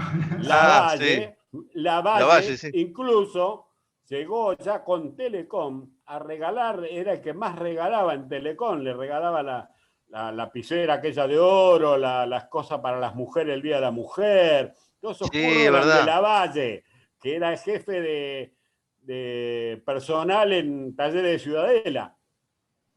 Bueno, Claro, sí, sí, sí. Pero seguro. bueno, pero Lavalle también estaba un poco colaborando con los cargos altos que le daban la tarea, la función se la daban a él, porque estaba dentro de la obra social como director, pero él recibía órdenes también de los milicos. Todos los torneos han tenido una utilización política y hasta se ha trabajado muchísimo sobre ese tema y muchísimo para investigar. Habrá muchas cosas que nunca nos vamos a enterar, también hay que decirlo, porque se juegan muchísimos intereses en torno a esto. ¿Qué sé yo? Así como también se dan elementos de noble resistencia. El famoso equipo ucraniano que se negó a dejarse golear por el equipo alemán en la guerra, frente a la plana mayor del ejército, la Wehrmacht, y que no la pasaron bien después, los jugadores ucranianos que se negaron creo que era el Dinamo de Kiev, que se negaron a perder para demostrar la superioridad alemana. Digo, hay casos... Junio. No, hay películas, pero son medio ficcionales, no son tan ajustadas a la realidad. La realidad fue más bien un encuentro pautado, y el Dinamo de Kiev tenía que ir para atrás, y dijeron, ¿qué vamos para atrás? Y dieron tripepa, y los alemanes le dieron bárbaro. Y no los mataron al toque, la pasaron mal después, y muchos murieron en campos de concentración, pero no así como la película que medio los buscaban al final del partido. Fue más larga la cosa, pero hay enormes cantidades de ese tipo de acciones en torno al fútbol ligado a la política. Por eso digo, la política también es y va a estar, y aunque nos guste o no nos guste, va a estar y va a estar. Berlusconi ganó la presidencia. ¿Con qué ganó la presidencia de Italia?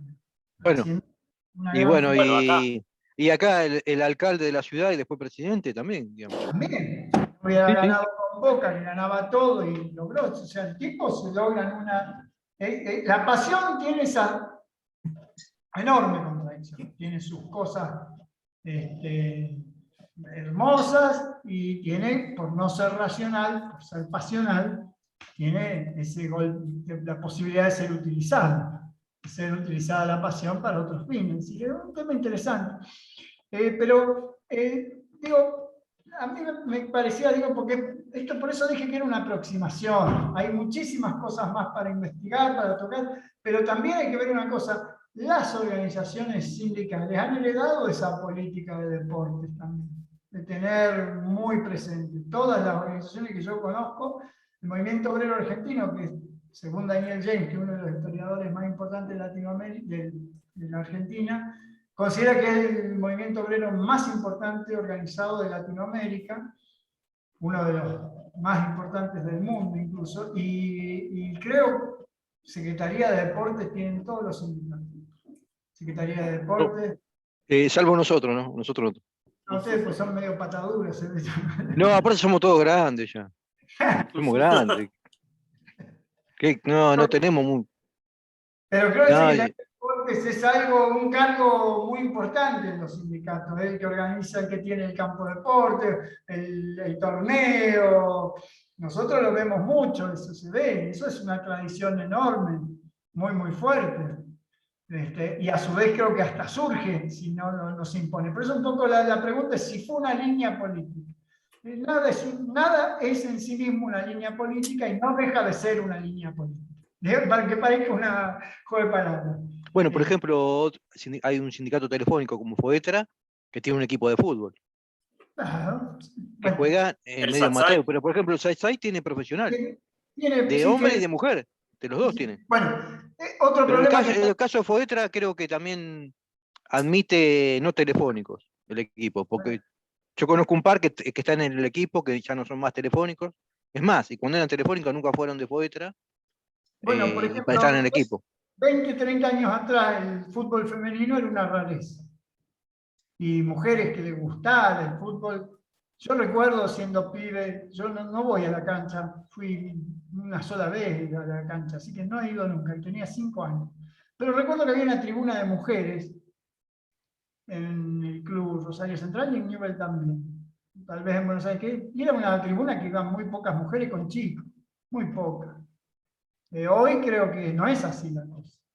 Hoy creo que hay las mujeres, muchas jóvenes, les gusta. Yo veo en el parque, cuando voy a comprar el diario, picados de chicos y picados de pibas. Yo he visto muchos picados de pibas. Acá yo vivo a 2 cuadras acá de la cancha del Club Central Córdoba, Central Córdoba, del Gabino Sosa, que es el estadio.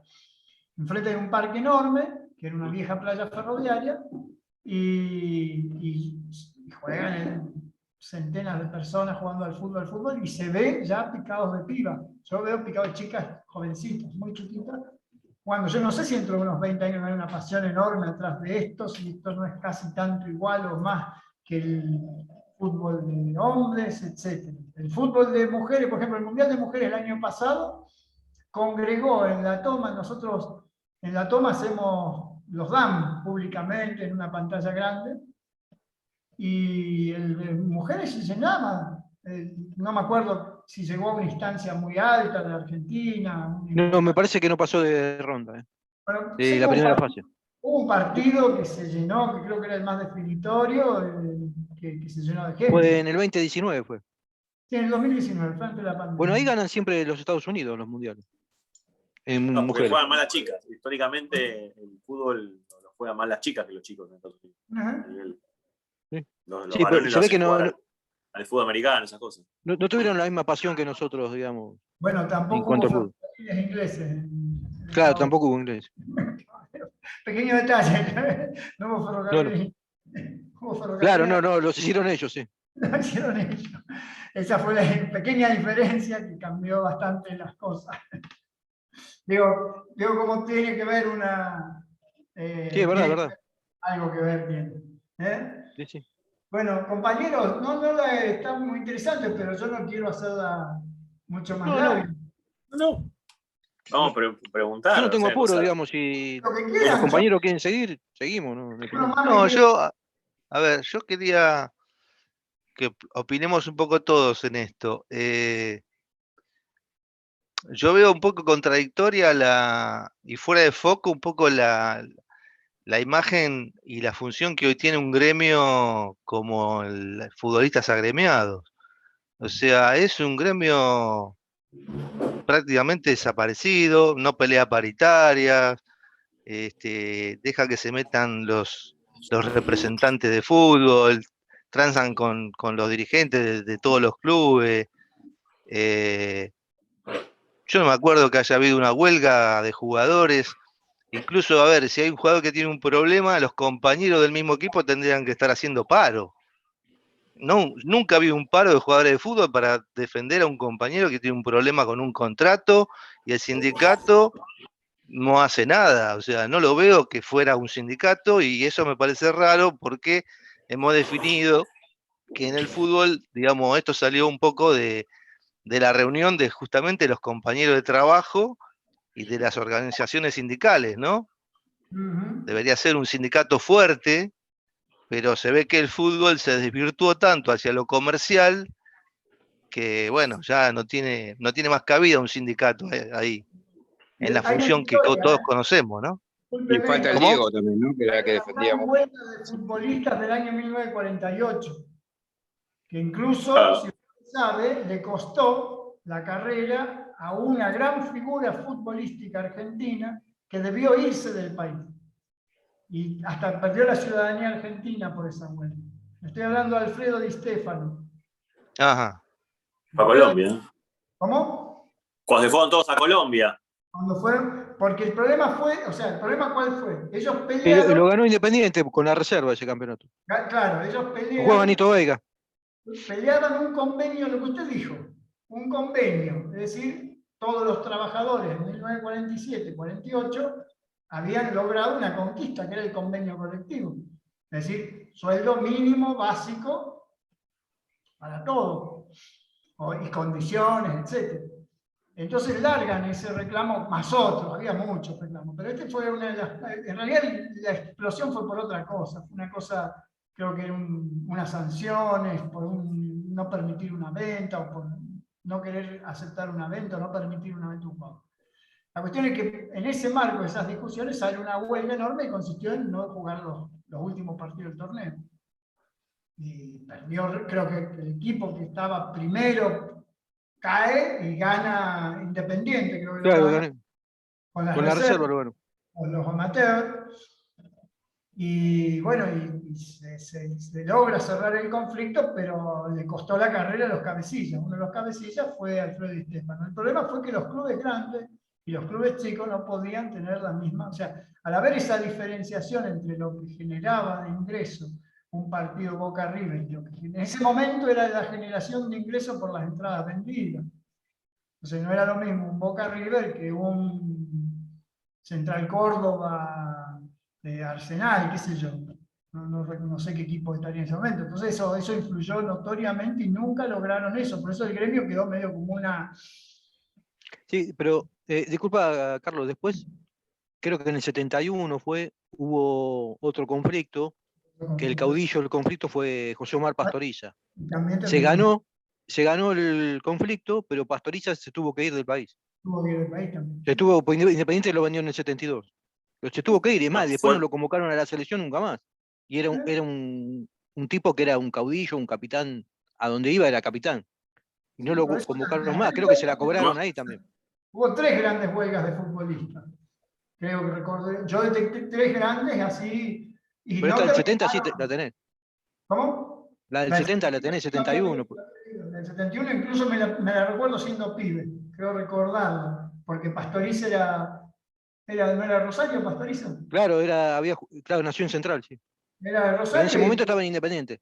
Pero recuerdo porque había un pariente de Pastoriza que vivía cerca de mi casa. Pero por eso la recuerdo. Y fíjate que él, mirá lo que son las cosas, porque uno de los que boicoteó la huelga había sido Morete. Cuando Pastoriza vuelve a Independiente después de unos años, jugaba a Morete y a Morete lo colgó. Lo sacó del equipo. No se le había perdonado. Después de ponerle que pasaron 10 años de eso, ¿no? O más. Fíjate cómo había quedado el rencor, ¿no? De lo sucedido. No pudieron desarrollar una gremiación que los una como colectivo, más bien, bueno, creo que Maradona tuvo el mismo lío cuando empezó a hinchar los huevos con la FIFA y la Federación del Fútbol Internacional, o sea, siempre prevalecieron. Hace poco vino a la toma el sindicato de árbitros. Yo estuve reunido con Marconi y con, ¿cómo se llamaba? Castrilli. Y me contaron algo similar, que empezó...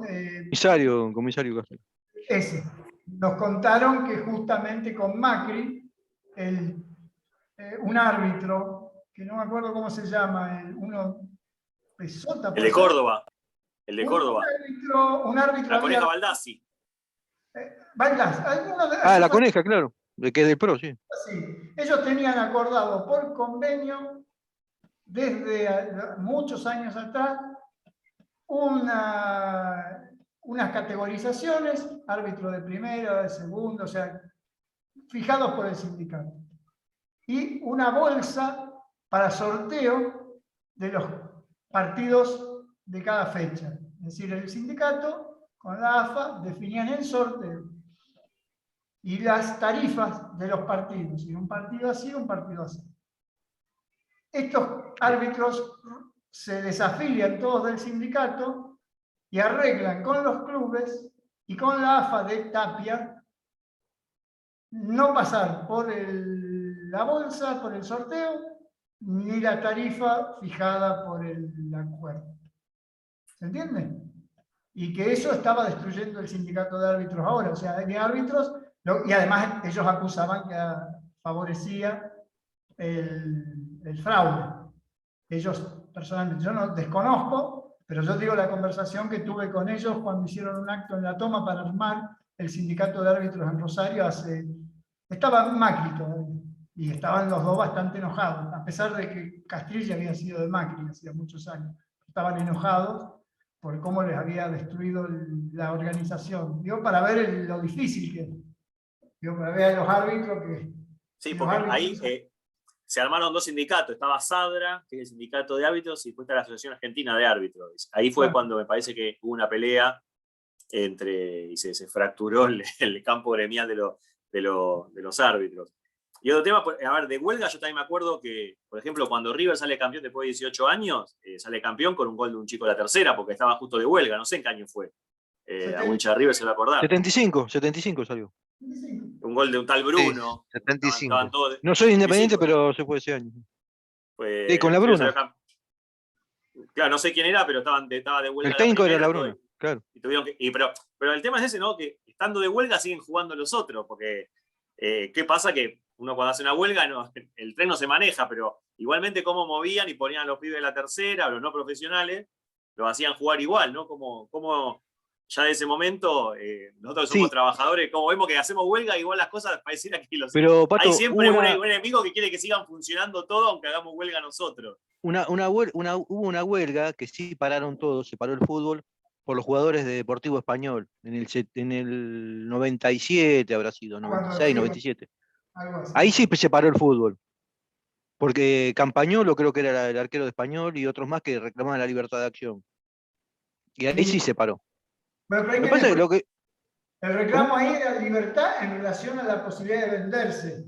Claro, sí. No, claro, el conflicto era ese, porque el conflicto en Deportivo Español era. Ahora, lo que yo veo que, no sé, me parece que es difícil, digamos, que hacer un sindicato, porque son sindicatos, la verdad que, hablando de los jugadores de primera, son millonarios. Son millonarios.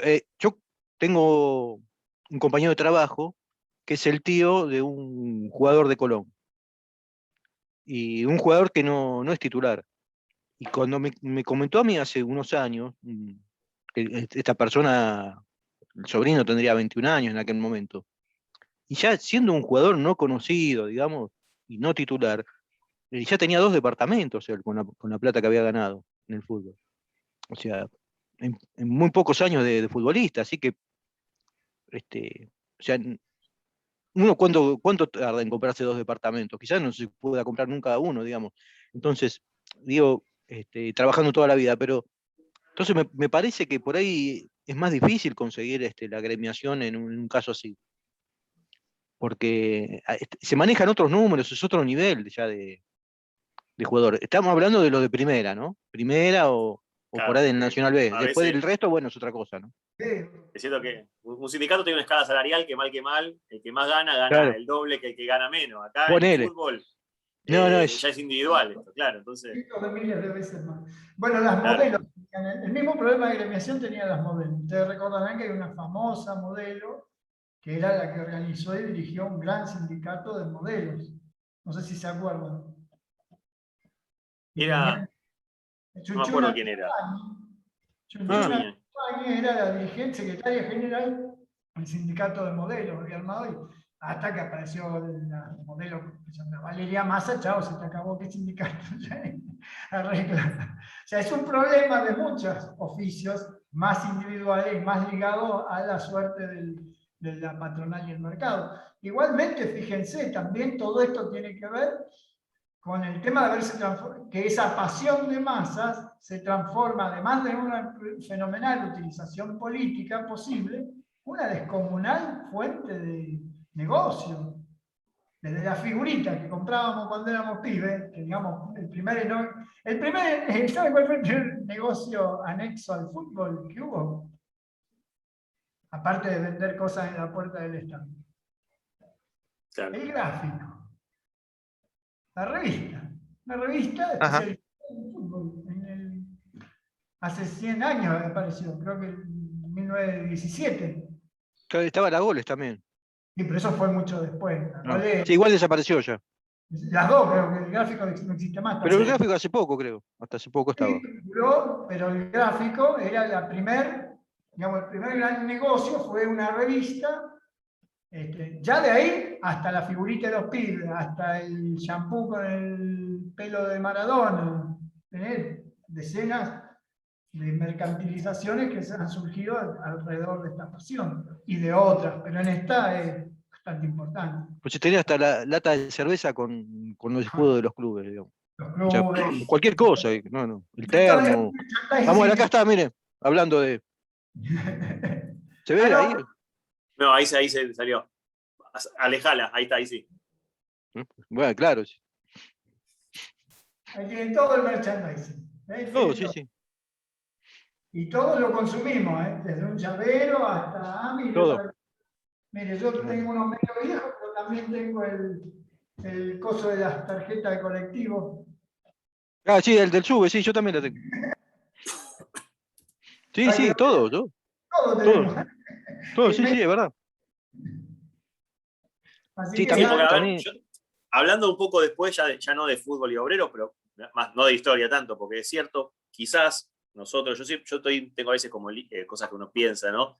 De cómo yo creo que quizás en los 90, cuando se van rompiendo identidades políticas, no sé si por el posmodernismo, por lo que fuera, por la caída del estado de bienestar, por todo, el fútbol es lo que no traiciona nunca.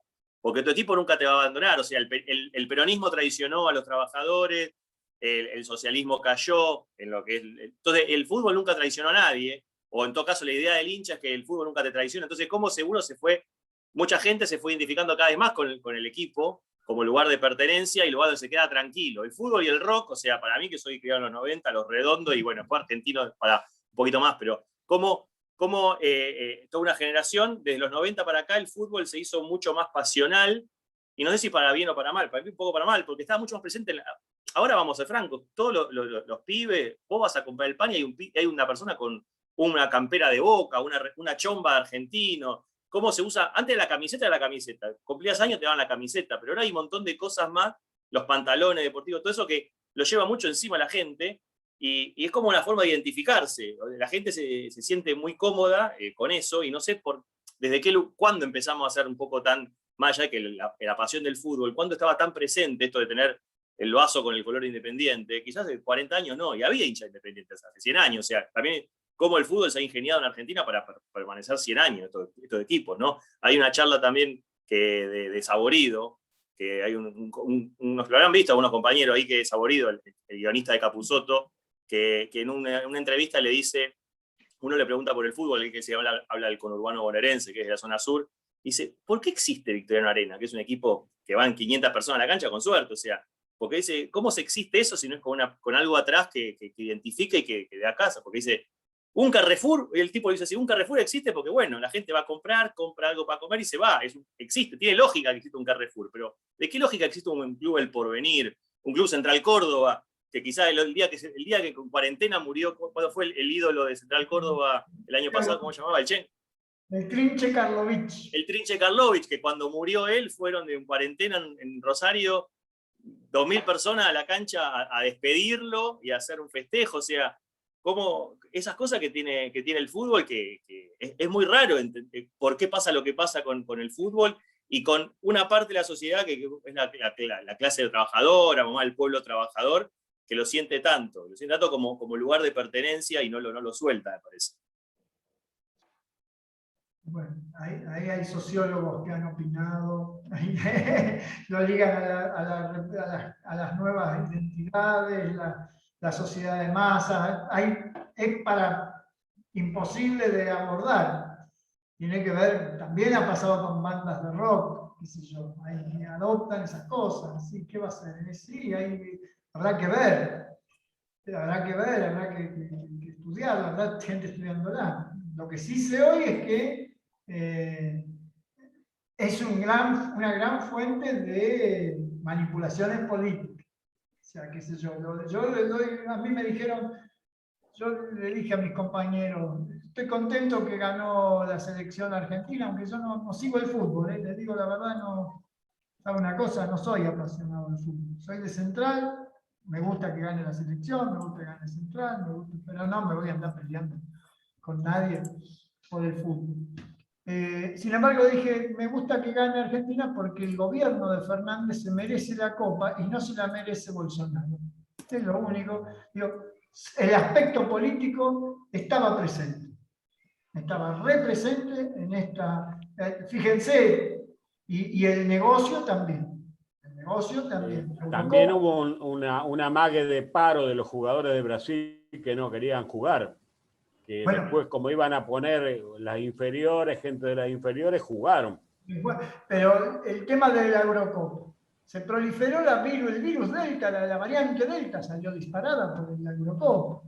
Una cosa de locos, digo, porque dejaron a las hinchadas fluir, ir y venir. Claro, porque se juega en distintos países, claro.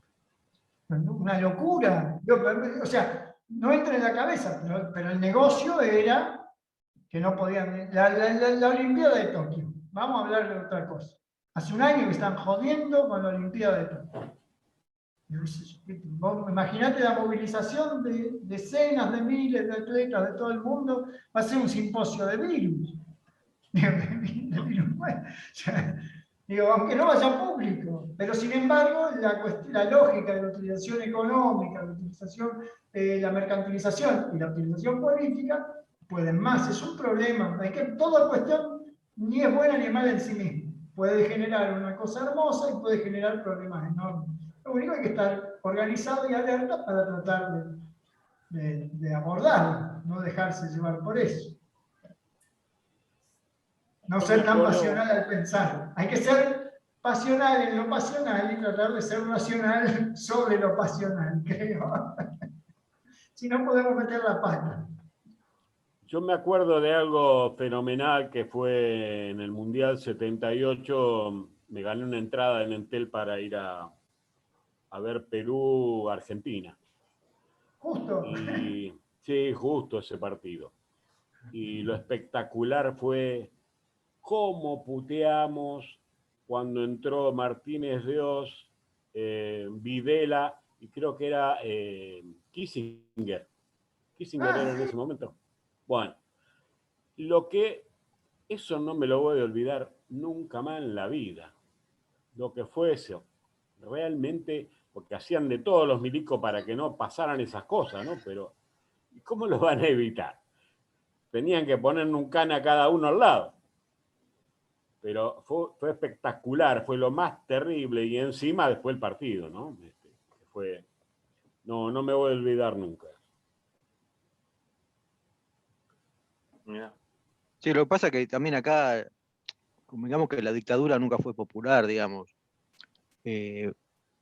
No fue como en Chile. En Chile, por ejemplo, hubo un partido que apoyó la dictadura. Acá hubo civiles que apoyaron a la dictadura, pero no tuvo el mismo nivel de adhesión que tuvo en Chile, ¿no? El apoyo a un régimen militar.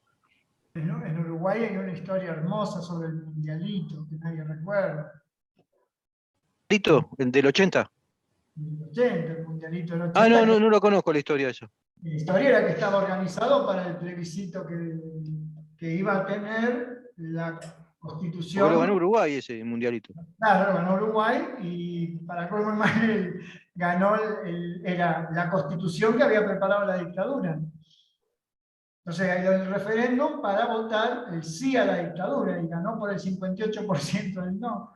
Los militares no sabían qué hacer, les salió re mal, y todo el festejo, el mundial, el triunfo, fue movilizaciones festejando el no. Es decir, se puso muy dura, se puso más espesa la situación después de eso que antes, porque los tipos confiaban en que ganaban, que Argentina, el mundial 78, que aparentemente había dado aire y respaldo a la dictadura, podía repetirse, utilizarse. Yo estuve ahí, me fui con un amigo, no fuimos a ver ningún partido, pero estuvimos justo en ese fin de semana que había jugado Uruguay, sí. Y era el coincidente con el plebiscito. Con el claro. Sí, la gente estaba muy movilizada, sí. Así que, bueno, compañeros, digo para no. Ahí la compañera dice que va a poder decir un poco más de fútbol. Así que me alegro que haya que retirar. Me alegro mucho que le sirva, aunque sea la compañera, para poder hablar un poco más de fútbol. Bueno, Bien.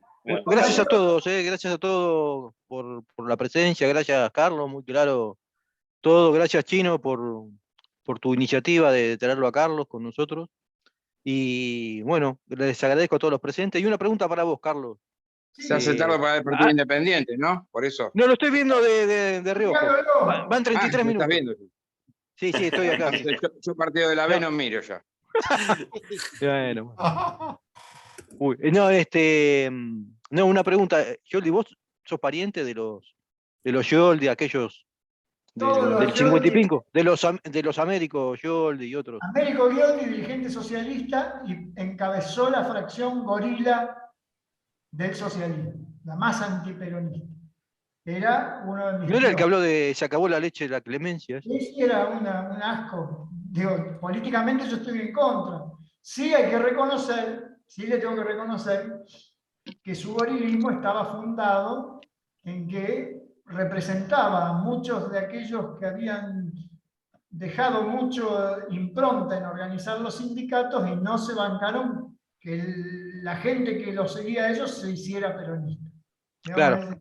Despecho. Somos democráticos hasta acá, digamos. Claro, la gente no te apoya más y se dio. O sea, por eso ellos eran los del. Yo me crié, no lo conocí a él, pero sí conocí a mis parientes que eran seguidores de él, que eran mi tío Rubén y mi tía, de la Unión Socialista y todas esas cosas, que decían Perón corrompió a la gente, qué sé yo, esas cosas. Y la gente no se corrompe, cambia de idea porque hay algo que es mejor, nada más.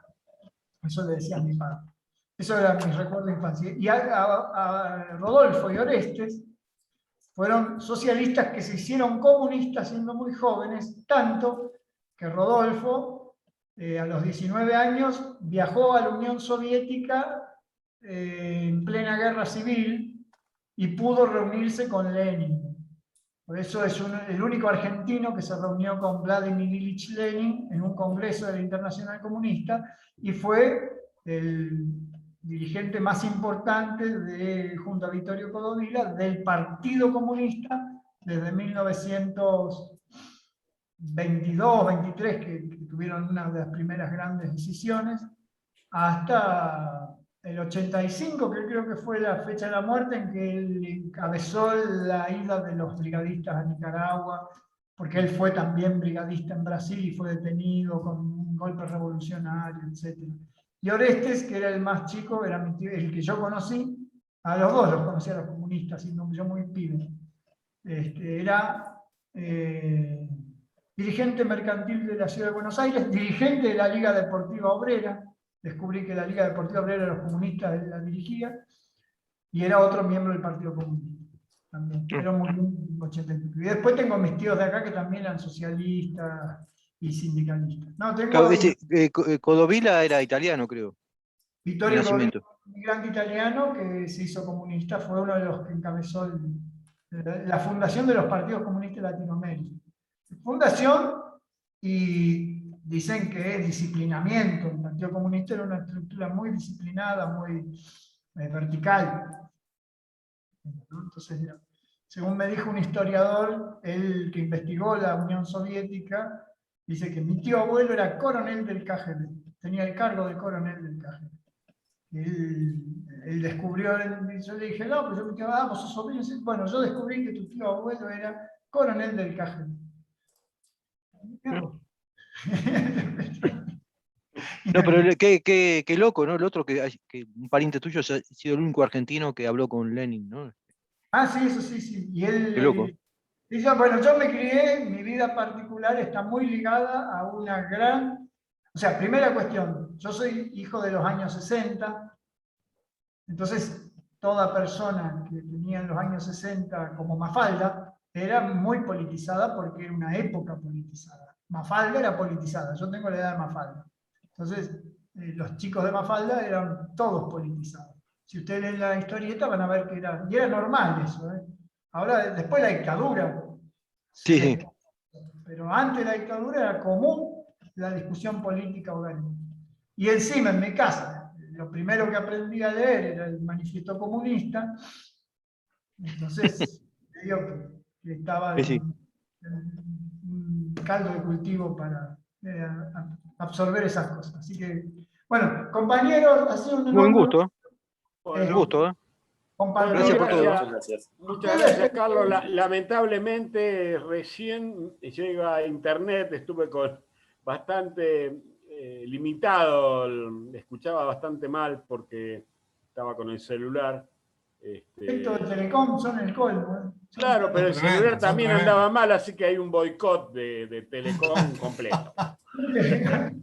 Ahora volvió, vos podés creer, recién vuelve. Bueno, compañero, Bueno. un saludo. Abrazo, Carlos. Gracias. Muchas gracias. Un abrazo. Carlos. Gracias. Muchas gracias. Gracias. Chau. Gracias. Saludos a todos. Chau, chau. Chau, chau a Claro, todos. después les Chao, Leo. comparto un Chao, link. Mario. Bueno, si Chao, lo quieren chao. repetir. Luego.